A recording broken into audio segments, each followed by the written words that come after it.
Êxodo, capítulo 40, o último.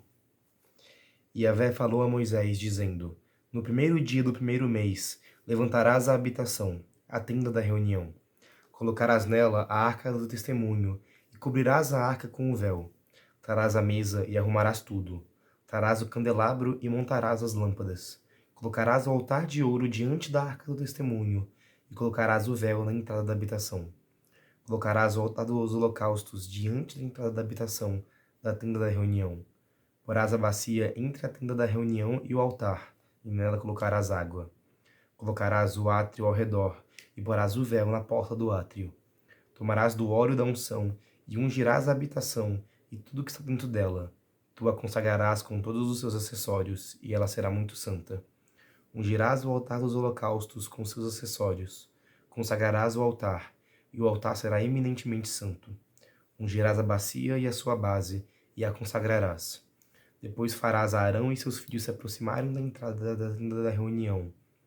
Tu os lavarás com água, e revestirás Arão com as vestimentas sagradas. Tu o ungirás, e o consagrarás para que exerça o meu sacerdócio. Os seus filhos, tu os farás se aproximar, e os revestirás com as túnicas. Tu os ungirás como ungiste o pai deles, para que exerçam o meu sacerdócio. Isso se fará para que a unção deles lhes confira um sacerdócio perpétuo em suas gerações. Moisés o fez. Fez tudo como Yahvé havia ordenado. No primeiro dia do primeiro mês do segundo ano, levantaram a habitação. Moisés levantou a habitação. Colocou as travessas e ergueu as colunas.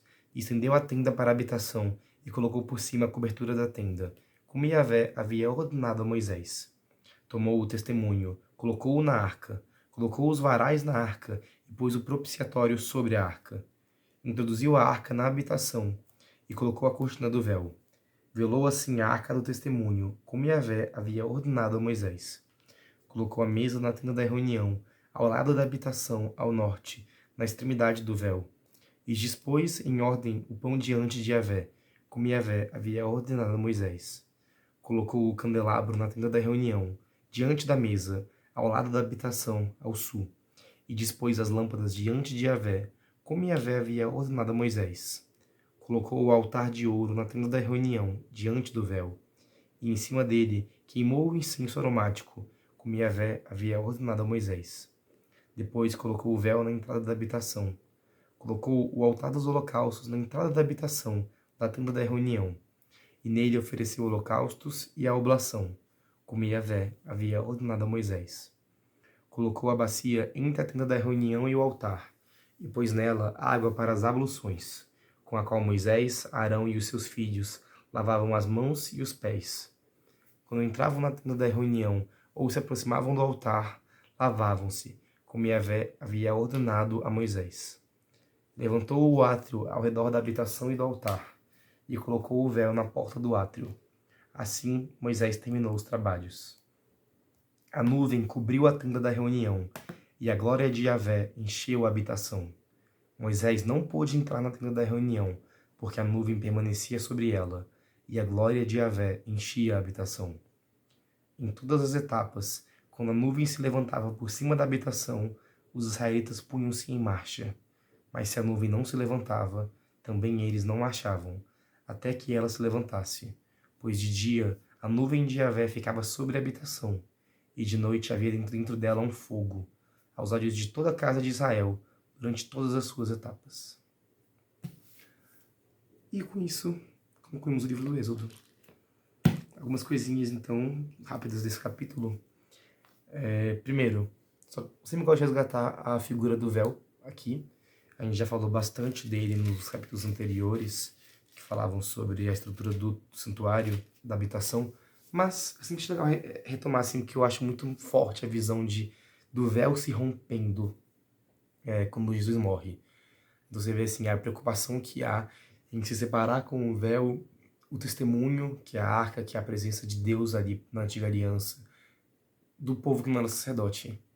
Então, com Jesus, com o sacrifício de Jesus, com a Páscoa de Jesus, se rasga esse véu. E aí o povo pode contemplar o sacrifício, pode contemplar a presença de Deus real em Jesus e no sacrifício diário que a gente tem na missa. E além disso, eu achei muito legal que fala assim, a unção dos filhos de Arão como um sacerdócio perpétuo em suas gerações. Eu li isso de dois jeitos diferentes aqui. Eu pensei como um sacramento da ordem, que é um sacramento que é perpétuo. Assim, se um padre for para o inferno, ele vai para o inferno, padre. O sacramento da ordem coloca um caráter indelével na alma da pessoa, que é perpétuo. Então, tem essa questão do sacerdote, quando ele é ordenado, ele ser perpétuo, né? Então, achei interessante isso, assim, tipo, um sacerdote perpétuo nesse sentido, pode estar falando disso também.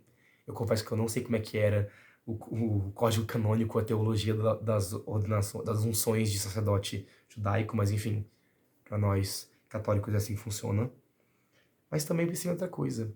Eu li recentemente o Quarto Cálice do Scott, tá até ali, né? Mas tá com coisa em cima, não vou pegar não. E ele fala sobre a questão de não é que o sacrifício de Jesus como cordeiro, como sacerdote atemporal, começou na cruz, e aí a gente segue daquele ponto, então, rememorando esse sacrifício. Mas que o sacrifício é atemporal. O ato do cordeiro como sacerdote é algo completamente temporal, assim. Então, tipo assim, se consolidou ali na cruz. Sei, eu posso falar muita besteira, mas enfim, precisaria pegar aquilo e ler. Mas que não é que Jesus estava fazendo como os israelitas faziam para sacrificar, mas que os israelitas sacrificavam cordeiros já porque Jesus seria morto como cordeiro. Tipo, é uma inversão assim temporal, é um anacronismo mesmo. Então, não é que Jesus estava cumprindo o costume judeu e por isso estava sendo cordeiro, mas que o motivo dos judeus sacrificarem cordeiros na antiga aliança era por causa do sacrifício de Jesus já, que ia se consolidar. Então eles já estavam fazendo como Jesus, só que, tipo, anacronicamente. Isso é muito doideira. E o ponto disso, tudo que eu tô querendo falar, é que o sacerdócio de Jesus é perpétuo. Então já existe o sacerdócio de Jesus antes mesmo de Jesus nascer, na verdade. Eu acho isso muito doideira, mas enfim, a ordem de Jesus é a ordem de Melquisedeque. Melquisedeque foi um cara que tá lá atrás na Bíblia. Lá no capítulo 12 do Gênesis. Talvez um pouquinho, eu acho que é por aí mesmo. 14, enfim, não lembro de cabeça. Mas, cara, isso é muito doido. Isso é muito maneiro.